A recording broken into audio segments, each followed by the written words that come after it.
Pela TV Assembleia, nós estamos apresentando mais um programa Ponto de Vista e hoje a nossa entrevistada é Fernanda Café, jornalista que está conversando com a gente sobre sua atividade como blogueira, como participante de blogs, de sites, onde se discute, se comenta assuntos ligados à gravidez, ao parto, à amamentação também. Mas, Fernanda, a partir do momento em que toda essa discussão começou a ser tornada pública, não é? Através da internet, é evidente que outros fatos, outras violências devem ter sido trazidas à tona. Violência que talvez o telespectador não as conheça. Você tem outros exemplos a respeito?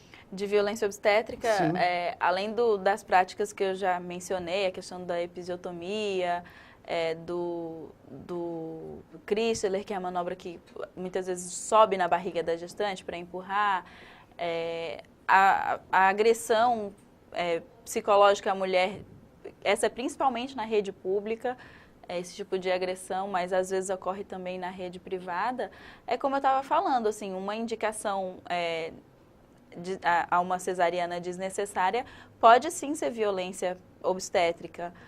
Assim, se a mulher não quiser, ela está submetendo a um procedimento extremamente invasivo, sem necessidade, por uma indicação equivocada. Então, é também considerado violência obstétrica. Através dos blogs, a gente fez um documentário, na verdade, foi a Lígia Sena, do blog Cientista que Virou Mãe, está fazendo um doutorado sobre violência obstétrica.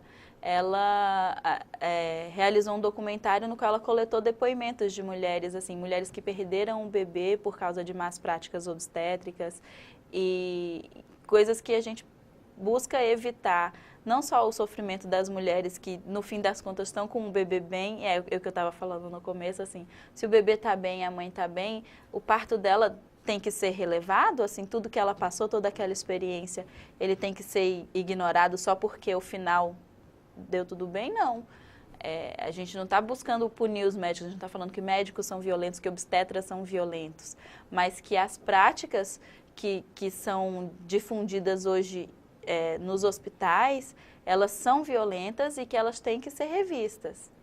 Então, gente... às vezes parece até que é uma briga de ativistas da humanização contra médicos. E não é. Mas esse movimento da humanização da medicina, ele já existe hoje dentro do corpo médico. Eu já entrevistei médicos que trabalham com essa humanização porque sentem que a especialização do médico, não é? E a falta do médico da família, do médico do clínico geral... Isso está levando as pessoas, aos médicos, a serem pessoas que muitas vezes mandam de um para o outro porque o outro é especialista naquilo, como se ele não pudesse adiantar alguma coisa na condição de médico. É especialista do dedinho, mindinho do pé esquerdo, né? E também é um problema que acaba sendo uma linha de produção. Você está com uma dor no olho, você vai para aquele médico específico, você não é avaliado na sua inteireza, não é avaliado na sua totalidade. E hoje nós vemos isso, inclusive, na emergência. Não é? Sim, aquela triagem. Muito mais pelo que o paciente diz do que por um exame que o médico faça. Né? Então, assim, na questão quando a gente fala de humanização, é que o paciente ele passa a ser o centro e não a doença dele, não o quadro clínico dele, não é o centro das atenções, mas o paciente, em sua totalidade, ele é tratado como um ser humano.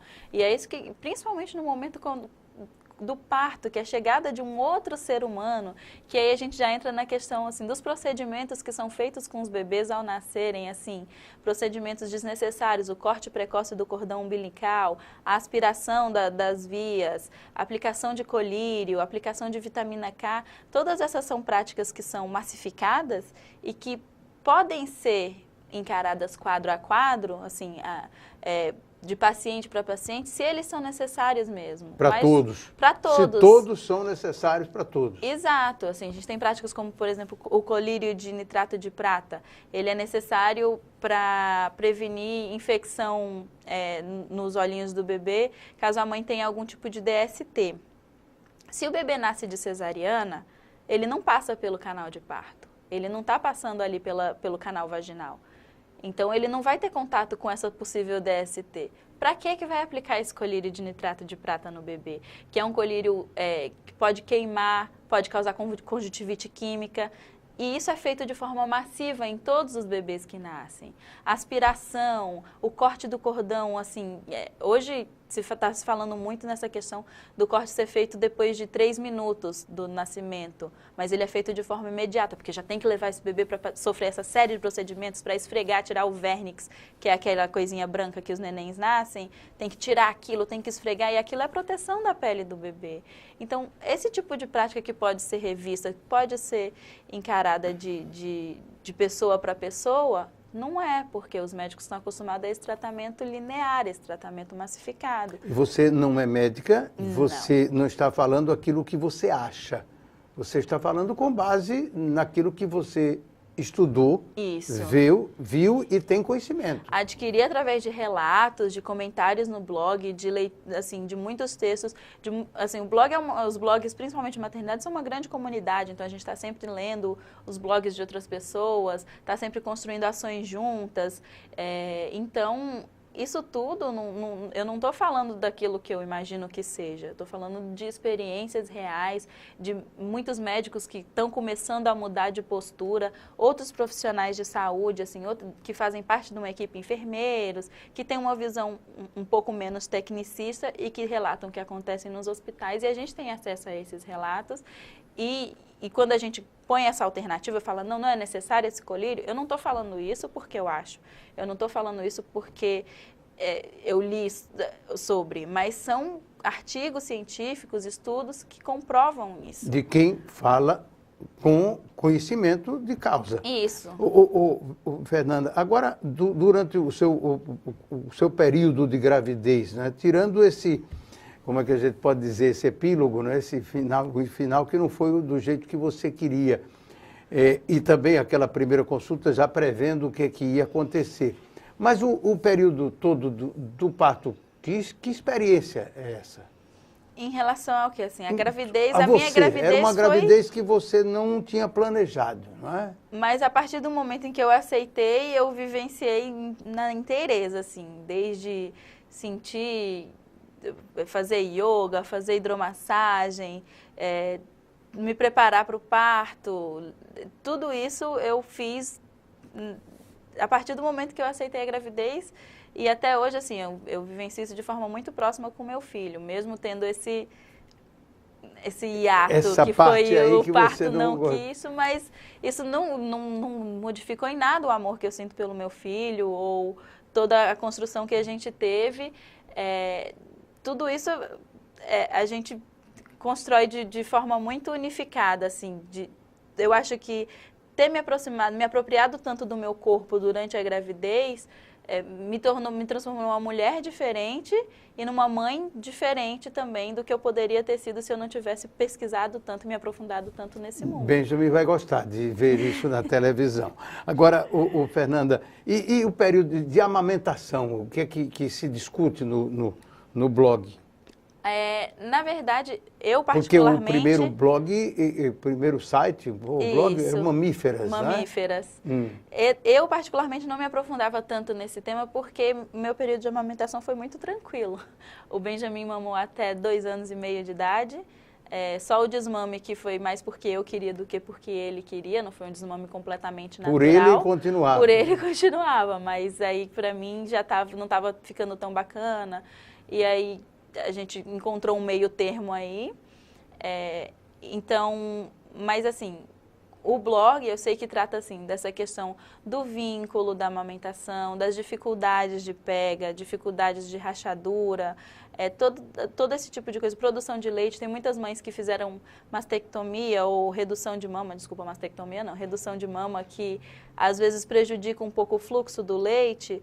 E aí o blog ajuda essas mães a buscarem uma alternativa. Elas não podem amamentar se o fluxo do leite é prejudicado?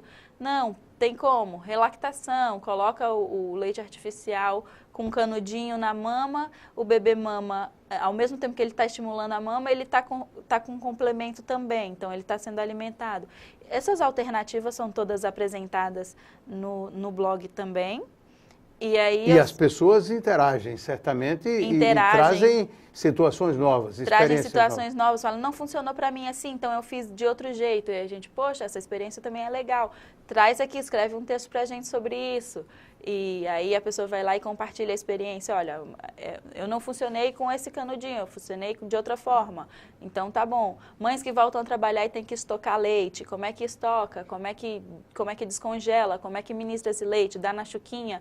Não dá na colher, como é que é? Todas essas informações a gente tenta abordar nos blogs, e assim, mas eu sempre sugiro que as mulheres procurem o banco de leite da sua cidade. O banco de leite da Maternidade Escola Santa Mônica é incrível aqui. Quando eu precisei de auxílio para ordenhar e para estocar o leite, foi lá que eu fui. E a vivência daquelas mulheres também é muito boa. Eu doei leite para lá, então eu sempre sugiro, você vai lá, vê a realidade do banco de leite, vê se até você acaba se tornando uma doadora ou procura ajudar de outra forma. Há sempre o que fazer, né? Sempre. Agora, Fernanda, você falou aí da sua experiência na gravidez e no parto. Uhum. E como é se sentir dando de mamar? Ah, incrível. A gente tem até uma tirinha que corre na internet que fala assim, eu faço leite, qual é o seu superpoder? Porque você está produzindo todo o alimento que aquele bebezinho precisa para crescer. E você vê ele crescendo e engordando só com uma coisa que você está produzindo. Então, para mim, é incrível, é excelente. Assim, amamentar foi uma coisa sublime para mim. Acho que se eu tivesse outro filho seria só para amamentar. Só para amamentar. Agora, Fernanda, esse primeiro blog, esse Mamíferas, né? Ele ainda existe. Existe. Eu me afastei como colaboradora, mas as duas meninas que estavam lá desde o começo continuam lá e trazendo outras colaboradoras. Ele agora faz parte de um portal, que é o Vila Mamífera, que eu até participei da criação desse portal, que foi agregando vários outros blogs. Então tem um blog específico sobre amamentação, tem um blog específico sobre parteria, sobre parteiras, tem blogs com obstetras, com pediatras, tudo isso tem lá. Nesse portal, no Vila Mamífera. vilamamífera.com.br. Isso. Esse aí. Só que aí, à medida que o meu filho foi crescendo um pouquinho, eu fui me afastando um pouco dessa questão do parto, da amamentação, e acabei tendo outras experiências na vida pessoal que eu precisei me afastar um pouco do blog, até pela questão assim, de eu estar dividindo tanto da minha vida com aquelas pessoas que eu precisei de um pouquinho de privacidade. E aí eu fui para o outro blog que eu escrevo hoje. Que é o PAC Mãe. Que é isso. E nós vamos falar sobre ele no próximo bloco, que é o último do Ponto de Vista, hoje conversando com a jornalista Fernanda Café. Em um minuto nós voltamos.